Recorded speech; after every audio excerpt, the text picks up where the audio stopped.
Okay, today we're going to learn about what Greece was like after the Dark Ages and once they became a great civilization. And the first part of our textbook that we're going to be reading today is called A Move to Colonize. Colonize kind of means this is going to show how the Greeks became original city states.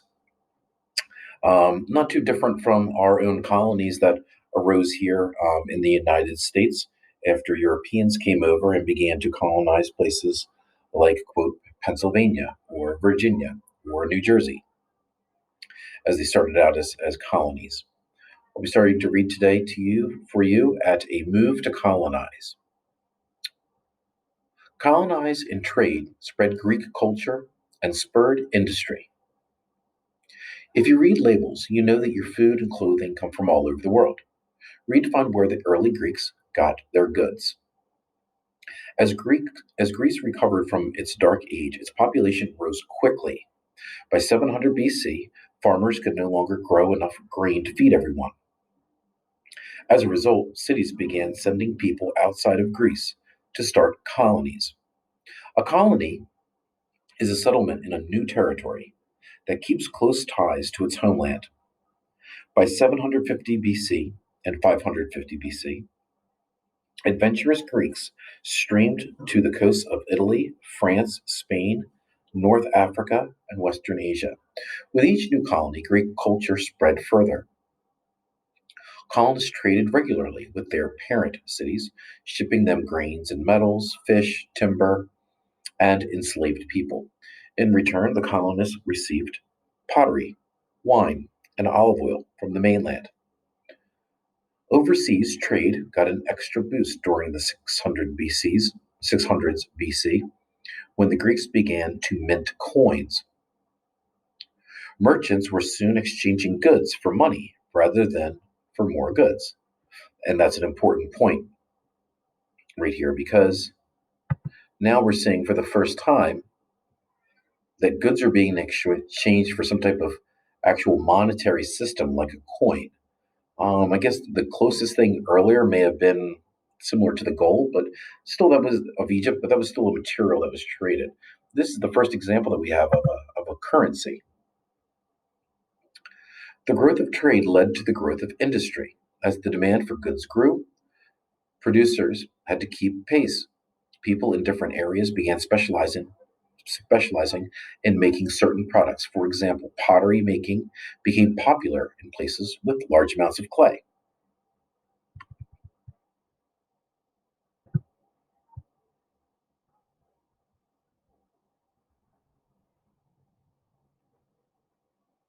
The polis.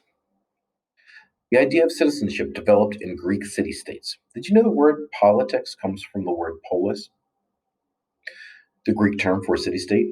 Redefined how the Greeks also created the idea of citizenship.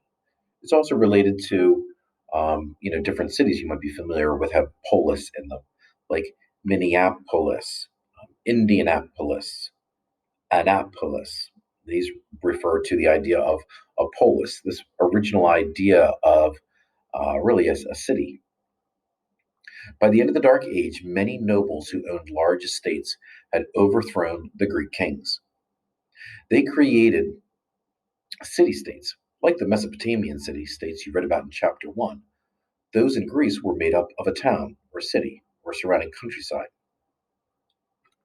Each Greek city state, known as a polis, was like a tiny independent country. The main gathering place in the polis was usually a hill, a fortified hill called an acropolis, stood at the top of the hill. It provided a safe refuge in case of attacks. Sometimes the Acropolis also served as a religious center. Temples and altars were built there to honor the many Greek gods and goddesses.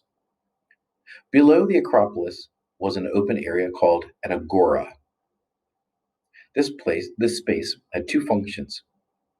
It was both a market and a place where people could meet and debate issues. City states varied in size. Some were a few miles square, while others covered hundreds of miles. They also varied in population. More than 300,000 people lived in Athens by 500 BC, Most city states were much smaller, however. What was Greek citizenship?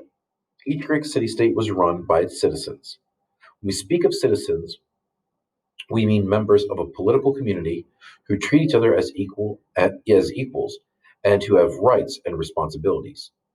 This was very different from ancient Mesopotamia or Egypt. There, most people were subjects. They had no rights, no say in government, and no choice but to obey their rulers. This is really key with the Greek city states because this area here, when we learn about how it's different from Mesopotamia or Egypt. Remember, Mesopotamia or Egypt, you had kings in control, right? You had Pharaoh in control. And you needed to do what you said. As furthermore, in Egypt, if you were a king, you were said to be part God. So their word came with absolute authority. You totally listened to it. If we go back a little bit earlier in our text, in our section up here, um, anyway, in our section a little bit earlier, we read about how the earlier Greek city states. Sorry, my Shrek fingers are getting in the way here. All right, we learned about how the early Greek kings in Greece were overthrown. And what was happening is this, we've seen this other times in history too, right? Where people are, they really do not like what, they really do not, excuse me, uh, like the rule of their kings or their leadership. Now, remember, if you were a king, uh, the only criteria for you to become a king was to be the first male born in your family if you were in that royal bloodline. And sometimes those people weren't very good leaders. Sometimes those people had no desire to even be king, and they were put into that position. What's very different here, as we learn about ancient Greece, is this is the first time we have. I'm going to read on here to in our selection. Let me see. We were last at. Sorry about this. Okay. So we were last at the Greeks were the first people. Let's see right here. Greeks were the first people to develop the idea of citizenship. Today, the word applies to almost everyone in society. However, most Greek city states, only free native born men who owned land could be citizens. From their point of view, the city state was made up of their lands, and it was their responsibility to run it. They did not think anyone else should be a citizen. Some city states, such as Athens, eventually dropped the land owning requirement. However, slaves and foreign born residents, however, continued to be excluded. As for women and children, they might qualify for citizenship, but they had none of the rights that went with it, such as having your say in who you wanted to be the ruler of your city state. What exactly were the rights of Greek citizens? They could gather in the agora to choose their officials and pass laws. They had the right to vote, hold office, own property, and defend themselves in court. In return, citizens had a duty to serve in government and to fight for their polis as citizen soldiers. Citizens as soldiers. In early Greece, wars were often waged by nobles, riding horses and chariots. An idea of citizenship developed, however. The military system changed. By 700 BC, the city states had begun to depend on armies of ordinary citizens called hoplites. Unable to afford horses, the hoplites fought on foot and went into battle heavily armed. Each carried a round shield, a short sword, and a 9-foot spear. Rows upon row of soldiers marched forward together, shoulder to shoulder. With their shields creating a protective wall, they gave their enemies few openings to defeat them. Hoplites made good soldiers because as citizens they took pride for their own city state. However, quote, hometown loyalties often divided the Greeks and caused them to distrust one another. A lack of unity always existed among the Greek city states. So the Greek city states were fiercely independent. So if you were from Athens, you really didn't trust somebody from Sparta. And you might not trust somebody else from Corinth. You just like to kind of stay within your independent city state. And you had a lot of pride in that city state.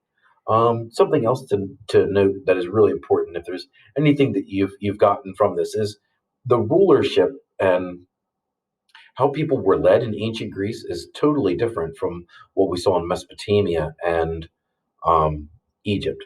I mean, the people in those civilizations, they didn't have a say in their government. They didn't vote on different laws to be passed or have discussions as or even have this idea of citizenship being able to make these decisions. This was not something that was done in Egypt or Mesopotamia.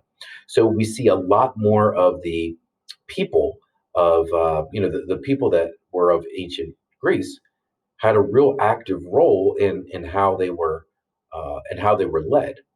That was not at all the case in ancient Egypt, nor in ancient Mesopotamia, where what the king said was absolute, and you listened to it, or that the king was not just a king or pharaoh, but they were also godlike.